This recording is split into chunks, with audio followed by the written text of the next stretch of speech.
Hello, my name is Sisi, and I'm the Senior Data Architect Lead at Porta Sophia. Porta Sophia is a nonprofit online psychedelic prior art library and search tool. In the last 2 decades in the West, we've seen growing mainstream interest in psychedelics. Market value is projected to reach over $10 billion by 2027. And with this interest, there has been an increase in intellectual property as well, specifically patents. A patent is a type of intellectual property that gives its owner the legal right to exclude others from making, using, and selling an invention for a limited period of time. A patent has to be both novel and non-obvious to be granted. That is done by patent examiners making sure that there is no evidence, which is called prior art, that exists of a claimed invention before the date of application. So basically making sure that this is a new invention. Currently, we are seeing some problems in the psychedelic patent landscape. Because of the unique history of psychedelics, it has made prior art difficult to find for patent examiners, leading to some psychedelic patents being granted where prior art does exist in the public domain, and some of these technologies are currently being used, but this prior art was not found by the examiner. Therefore, the overly broad application was granted. In just last year, 2021, over 60 overly broad applications that focus on psychedelics were applied. And if these applications are granted, they could restrict access to research and the innovations.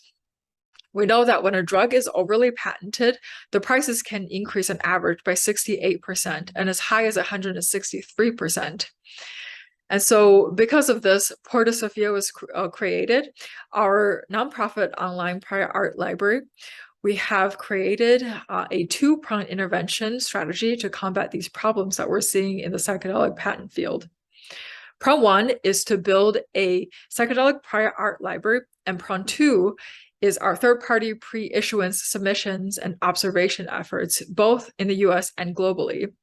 A third-party submission is a mechanism for third parties to submit prior art directly to the examiners during the patent prosecution process. So our intervention was really focused on the pre-issuance stage of prior art examination and patent prosecution.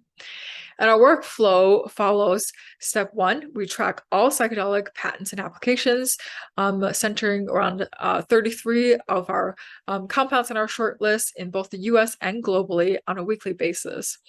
And step two, we evaluate and sort patents and applications into a 3-tiered system based on claims, applicant, data, and threat.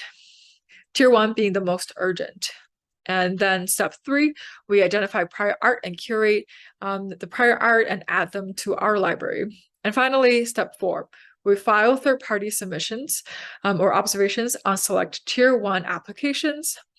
We're working within the system, the legal system, for direct intervention. And so far, we have filed 11 third-party submissions / observations on a broad range of patents focused on different compounds, as well as themes, and also applicants, both commercial entities as well as universities. Our library has almost 600 prior art references, including scientific journal articles, patents, websites, archival documents, books, and more. And we're adding an average 50 new prior art references on a monthly basis to our library. If you want to learn more, please visit our website, and that's www.portasophia.org, and that's spelled Portasophia. Again, Portasophia.org. You can learn about our library, use our search tool, read about our third-party submissions on our press releases, and learn more details about the workflow that I briefly mentioned today, as well as detailed patent evaluation criteria. Lastly, our mission is to protect the public domain, stimulate innovation, and support good patents to assure that psychedelic therapies can one day be available at scale to the people who need them. Thank you so much. Please visit our website.